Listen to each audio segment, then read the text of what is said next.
ಹಿಮಾಚಲ ಪ್ರದೇಶದ ಶಿಮ್ಲಾದಲ್ಲಿ ಭಾರೀ ಮಳೆಯಾಗ್ತಾ ಇದೆ. ಇದರ ಪರಿಣಾಮ ಭೂಕುಸಿತಗಳು ಕೂಡ ಸಂಭವಿಸ್ತಾ ಇದೆ. ಧಾರಾಕಾರ ಮಳೆಗೆ ನೋಡ್ತಾ ಇದ್ದಂತೆ ಬೃಹತ್ ಗುಡ್ಡವೊಂದು ಕುಸಿದಿದೆ.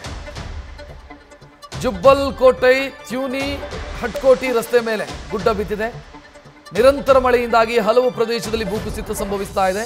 ಹಿಮಾಚಲ ಪ್ರದೇಶದಾದ್ಯಂತ ರಸ್ತೆ ಮೇಲೆ ಗುಡ್ಡ ಕುಸಿದು ಬಿದ್ದಿದ್ದರಿಂದ ವಾಹನ ಸಂಚಾರ ಬಂದಾಗಿದೆ. ನೋಡ್ತಾ ಇದ್ದೀರಿ ಗುಡ್ಡ ಕುಸಿಯುವಂಥ ದೃಶ್ಯ ಯಾವ ರೀತಿ ಇದೆ ಅನ್ನೋದನ್ನು ಕೂಡ ನೀವು ಗಮನಿಸಬಹುದು. ಹಿಮಾಚಲ ಪ್ರದೇಶದಲ್ಲಿ ನಡೆದಿರುವಂಥ ಘಟನೆ ಇದು. ಹಿಮಾಚಲ ಪ್ರದೇಶ ಗುಡ್ಡಗಾಡು ರಾಜ್ಯ.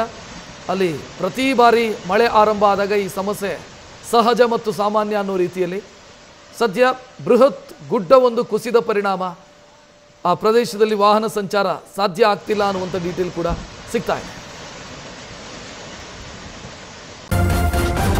ನ್ಯೂಸ್ ಫಸ್ಟ್ ನಿರ್ಭೀತಿಯಿಂದ ನಿಮ್ಮ ಪರವಾಗಿ.